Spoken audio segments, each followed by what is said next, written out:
जय गुरु जी। गुरु जी का शुक्राना, गुरु जी की प्यारी प्यारी संगत का शुक्राना।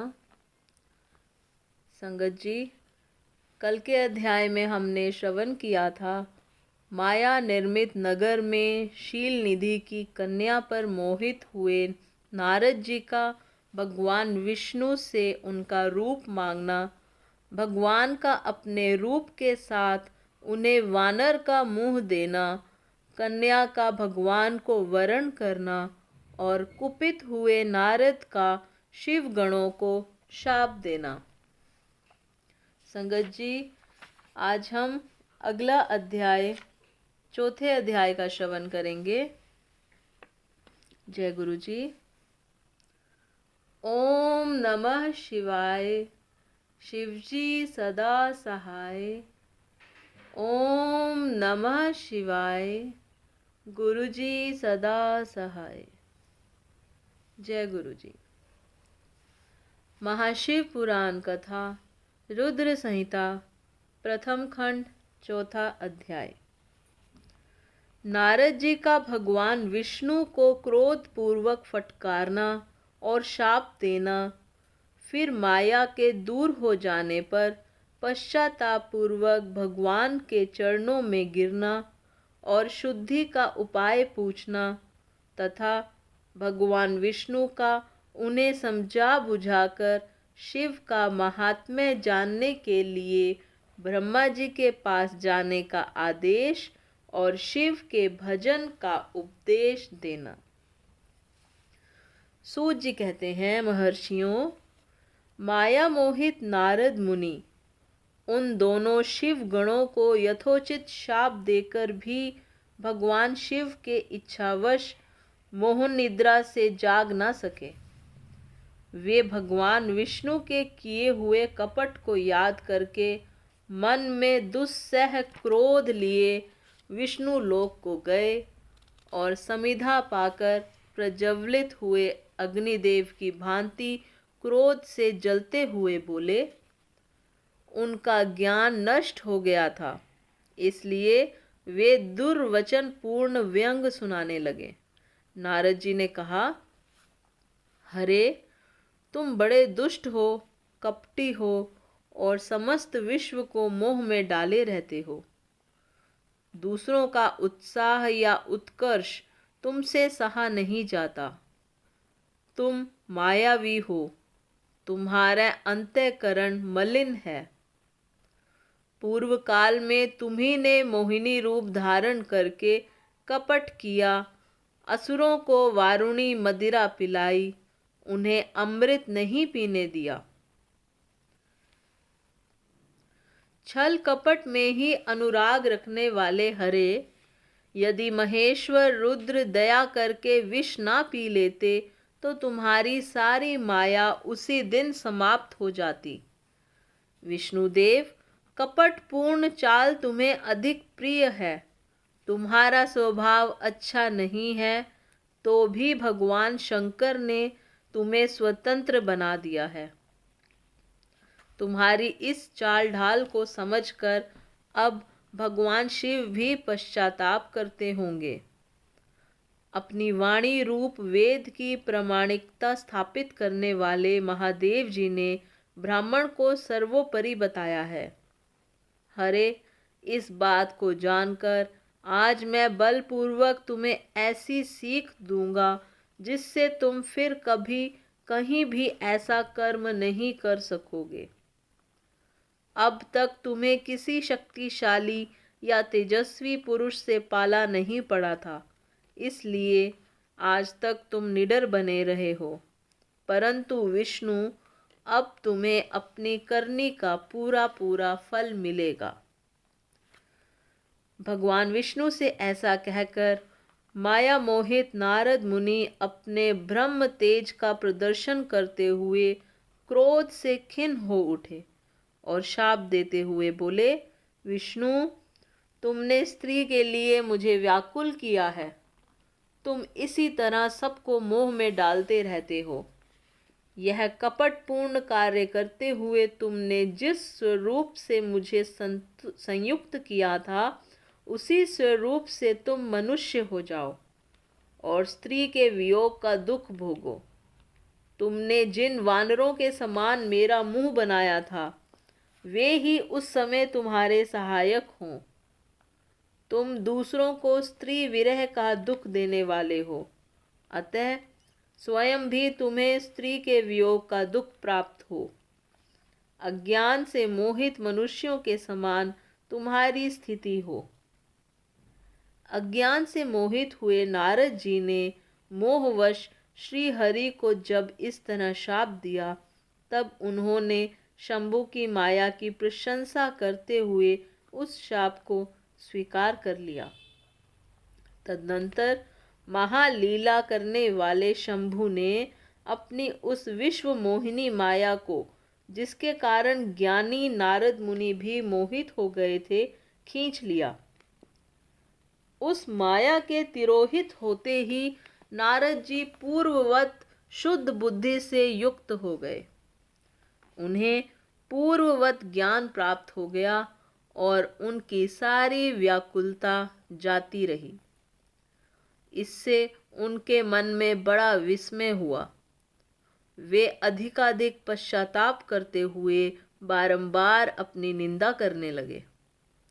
उस समय उन्होंने ज्ञानी को भी मोह में डालने वाली भगवान शंभु की माया की सराहना की। तदनंतर यह जानकर कि माया के कारण ही मैं भ्रम में पड़ गया था, यह सब कुछ मेरा माया जनित भ्रम ही था, वैष्णव शिरोमणि नारद जी भगवान विष्णु के चरणों में गिर पड़े। भगवान श्री हरि ने उन्हें उठाकर खड़ा कर दिया। उस समय अपनी दुर्बुद्धि नष्ट हो जाने के कारण वे यूं बोले, नाथ, माया से मोहित होने के कारण मेरी बुद्धि बिगड़ गई थी, इसलिए मैंने अपने प्रति बहुत दुर्वचन कहे हैं, आपको शाप तक दे डाला है। प्रभु, उस शाप को आप मिथ्या कर दीजिए। हाय, मैंने बहुत बड़ा पाप किया है, अब मैं निश्चय ही नरक में पड़ूंगा। हरे, मैं आपका दास हूँ, बताइए मैं क्या उपाय, कौन सा प्रायश्चित करूँ, जिससे मेरा पाप समूह नष्ट हो जाए और मुझे नरक में ना गिरना पड़े। ऐसा कहकर शुद्ध बुद्धि वाले मुनि शिरोमणि नारद जी पुनः भक्ति भाव से भगवान विष्णु के चरणों में गिर पड़े। उस समय उन्हें बड़ा पश्चाताप हो रहा था। तब श्री विष्णु ने उन्हें उठाकर मधुर वाणी में कहा। भगवान विष्णु बोले, तात, खेद ना करो, तुम मेरे श्रेष्ठ भक्त हो, इसमें संशय नहीं है। मैं तुम्हें एक बात बताता हूँ, सुनो। उससे निश्चय ही तुम्हारा परम हित होगा, तुम्हें नरक में नहीं जाना पड़ेगा। भगवान शिव तुम्हारा कल्याण करेंगे। तुमने मद से मोहित होकर जो भगवान शिव की बात नहीं मानी थी, उसकी अवहेलना कर दी थी, उसी अपराध का भगवान शिव ने तुम्हें ऐसा फल दिया है, क्योंकि वे ही कर्म फल के दाता हैं। तुम अपने मन में यह दृढ़ निश्चय कर लो कि भगवान शिव की इच्छा से ही यह सब कुछ हुआ है। सबके स्वामी परमेश्वर शंकर ही गर्व को दूर करने वाले हैं। वे ही पार ब्रह्म परमात्मा हैं। उन्हीं का सच्चिदानंद रूप से बोध होता है। वे निर्गुण और निर्विकार हैं। सत्व, रज और तम, इन तीनों गुणों से परे हैं। वे ही अपनी माया को लेकर ब्रह्मा, विष्णु और महेश, इन तीन रूपों में प्रकट होते हैं। निर्गुण और सगुण भी वे ही हैं। निर्गुण अवस्था में उन्हीं का नाम शिव है।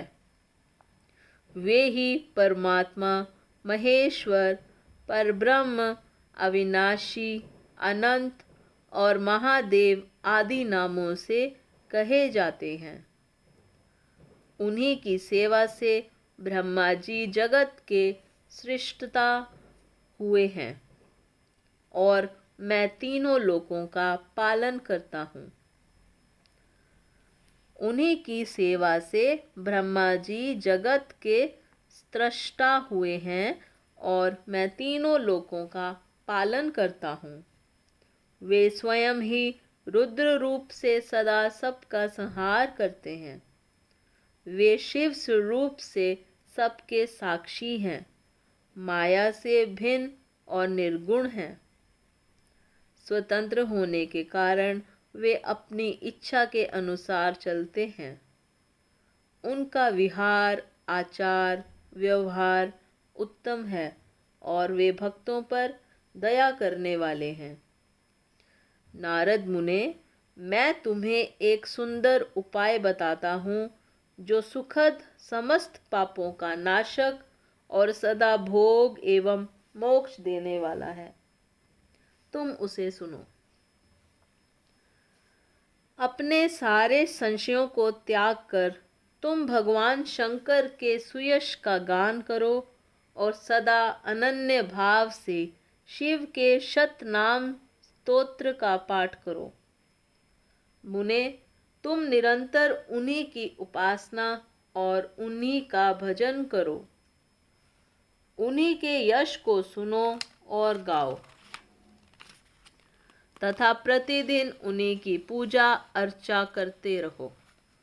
नारद, जो शरीर, मन और वाणी द्वारा भगवान शंकर की उपासना करता है उसे पंडित या ज्ञानी जानना चाहिए। वह जीवन मुक्त कहलाता है।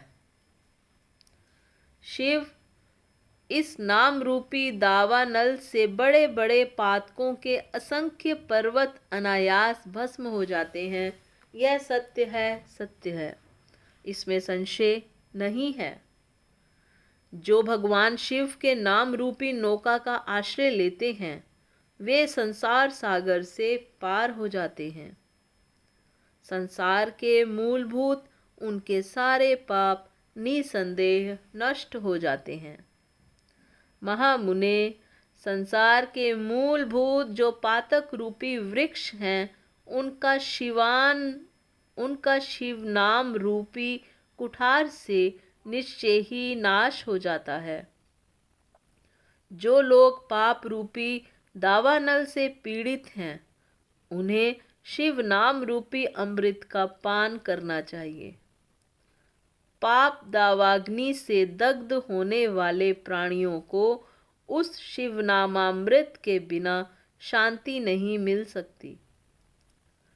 संपूर्ण वेदों का अवलोकन करके पूर्ववर्ती विद्वानों ने यही निश्चय किया है कि भगवान शिव की पूजा ही उत्कृष्ट साधन तथा जन्म मरण रूपी संसार बंधन के नाश का उपाय है। आज से यत्न पूर्वक सावधान रहकर विधि विधान के साथ भक्ति भाव से नित्य निरंतर जगदम्बा पार्वती सहित महेश्वर सदाशिव का भजन करो। नित्य शिव की ही कथा सुनो और कहो तथा अत्यंत यत्न करके बारंबार शिव भक्तों का पूजन किया करो। मुनि श्रेष्ठ, अपने हृदय में भगवान शिव के उज्जवल चरणार विंदों की स्थापना करके पहले शिव के तीर्थों में विचरो। मुने, इस प्रकार परमात्मा शंकर के अनुपम महात्म्य का दर्शन करते हुए अंत में आनंद वन काशी को जाओ। वह स्थान भगवान शिव को बहुत ही प्रिय है। वहाँ भक्ति पूर्वक विश्वनाथ जी का दर्शन पूजन करो। विशेषतः उनकी स्तुति वंदना करके तुम निर्विकल्प संशय रहित हो जाओगे। नारद जी, इसके बाद तुम्हें मेरी आज्ञा से भक्ति पूर्वक अपने मनोरथ की सिद्धि के लिए निश्चय ही ब्रह्मलोक में जाना चाहिए। वहाँ अपने पिता ब्रह्मा जी की विशेष रूप से स्तुति वंदना करके तुम्हें प्रसन्नता पूर्ण हृदय से बारंबार शिव महिमा के विषय में प्रश्न करना चाहिए। ब्रह्मा जी शिव भक्तों में श्रेष्ठ हैं। वे तुम्हें बड़ी प्रसन्नता के साथ भगवान शंकर का महात्म्य और शत नाम स्तोत्र सुनाएंगे। मुने, आज से तुम शिवाराधन में तत्पर रहने वाले शिव भक्त हो जाओ और विशेष रूप से मोक्ष के भागी बनो। भगवान शिव तुम्हारा कल्याण करेंगे। इस प्रकार प्रसन्नचित हुए भगवान विष्णु नारद मुनि को प्रेम पूर्वक उपदेश देकर श्री शिव का स्मरण, वंदन और स्तवन करके वहां से अंतर्धान हो गए। इति श्री महाशिव पुराण कथा चौथा अध्याय समाप्त। जय गुरु जी। संगत जी आज का अध्याय यहीं पर संपन्न होता है। अब आरती का समय है। जय गुरु जी। ओम जय शिव ओमकारा, स्वामी हर शिव ओमकारा, ब्रह्मा विष्णु सदा शिव, भोले भोलेनाथ महादेव, अर्धांगी धारा। ओम जय शिव ओमकारा। एकानन चतुरानन पंचानन राजे, स्वामी पंचानन राजे, हंसानन गरुड़ासन, वृषवाहन साजे। ओम जय शिव ओमकारा। दो भुज चार चतुर्भुज, 10 भुज ते सोहे, स्वामी 10 भुज ते सोहे। तीनों रूप निरखता, तीनों रूप निरखता, त्रिभुवन जन मोहे। ओम जय शिव ओमकारा। अक्षमाला बनमाला, मुंडमाला धारी, भोले मुंडमाला धारी। त्रिपुरारी कंसारी, करिमाला धारी। ओम जय शिव ओमकारा। श्वेतांबर पीतांबर, बाघांबर अंगे, स्वामी बाघांबर अंगे। सनकादिक ब्रह्मादिक, भूतादिक संगे। ओम जय शिव ओमकारा। कर के मध्य कमंडल, चक्र त्रिशूल धरता, स्वामी चक्र त्रिशूल धरता। जग करता जग हरता, जग पालन करता। ओम जय शिव ओमकारा। ब्रह्मा विष्णु सदा शिव, जानत अविवेका, स्वामी जानत अविवेका। प्रणवाक्षर के माध्य, ये तीनों एका। ओम जय शिव ओमकारा। त्रिगुण शिव जी की आरती, जो कोई नर गावे, भोले प्रेम सहित गावे। कहत शिवानंद स्वामी, कहत हरि हर स्वामी, मनवांचित फल पावे। ओम जय शिव ओंकारा। ओम जय शिव ओंकारा, स्वामी हरे शिव ओंकारा, भोले पार्वती का प्यारा, ब्रह्मा विष्णु सदा शिव, भोले भोलेनाथ महादेव, अर्धांगी धारा, ओम जय शिव ओंकारा।